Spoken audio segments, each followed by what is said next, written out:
स्वागत है दोस्तों आपके अपने YouTube चैनल गोल्डन हिंदुस्तान पर।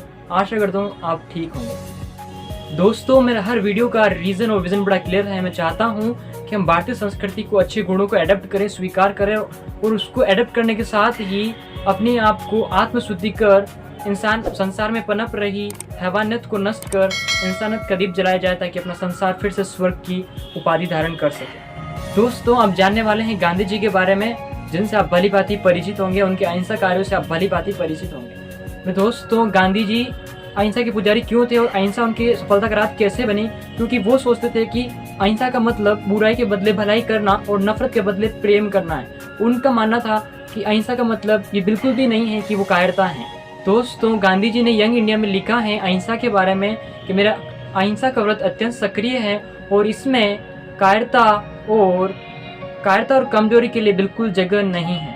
दोस्तों अहिंसा में कितना बल है ये तो गांधी जी ने अंग्रेज सरकार को हटाकर बता ही दिया था, लेकिन हम इनके अहिंसा कार्यों से यही सीखते हैं कि हमारे द्वारा किसी भी जीव को किसी भी प्रकार से मन वचन कर्म से किसी भी प्रकार से हमारे द्वारा कोई ठेस नहीं पहुंचे। दोस्तों अब चर्चा करते हैं महात्मा बुद्ध की, और जिनके उपदेश हमारे जीवन में बड़े उपयोगी हैं, जो हमें अपने जीवन को दिशा निर्देश देते हैं, जीवन जीने का तरीका और सलीका सिखाते हैं। दोस्तों चर्चा करते हैं महात्मा बुद्ध की अहिंसा के बारे में दिए गए उपदेश की।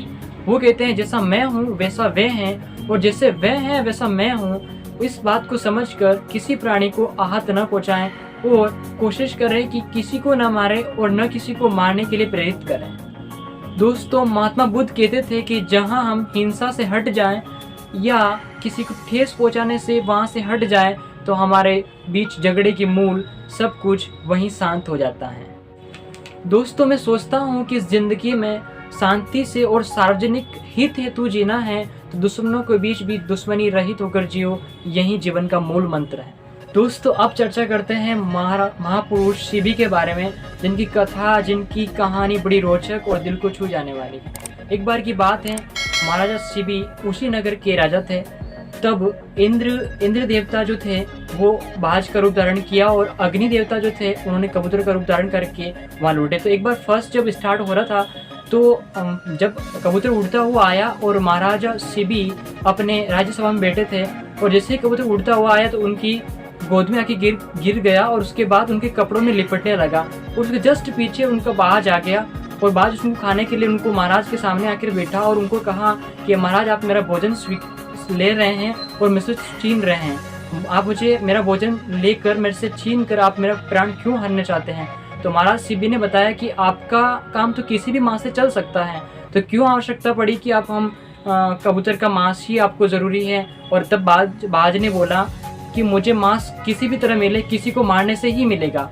तो महाराज उन्होंने बोला कि आपको कितना मांस चाहिए? उन्होंने बोला जितना मांस चाहिए आप मेरे से ले लीजिए और आप किसी जीव को मत मारिए। तब एक एक करके महाराज और कबूतर एक पलड़े में बिठाए गए और महाराज शिबी ने अपना एक एक अंग उस पलड़े में रखते गए और उस तरफ कबूतर बैठा गया था। तो कबूतर का वजन ज़्यादा होता जा रहा था और महाराज शिबी का वजन कम होता जा रहा था।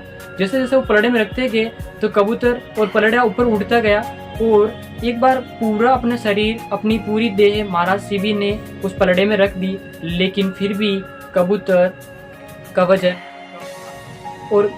अधिक होने से उनका पलड़ा बैठ नहीं पा रहा था। तब वापस उन्होंने फिर सोचा कि अब क्या किया जाए। तब वापस जब बाज को ये बोलने आए महाराज शिबी कि आप मेरा पूरी देह को खाकर अपने भूख मिटा लीजिए। दोस्तों तभी साक्षात देवराज इंद्र के रूप में प्रकट हुए और कबूतर बने अग्नि देवता प्रकट हुए और उन्होंने कहा कि इस विश्व में आप जितने बड़े धर्मात्मा हैं आपकी तुलना में कोई नहीं हो सकता।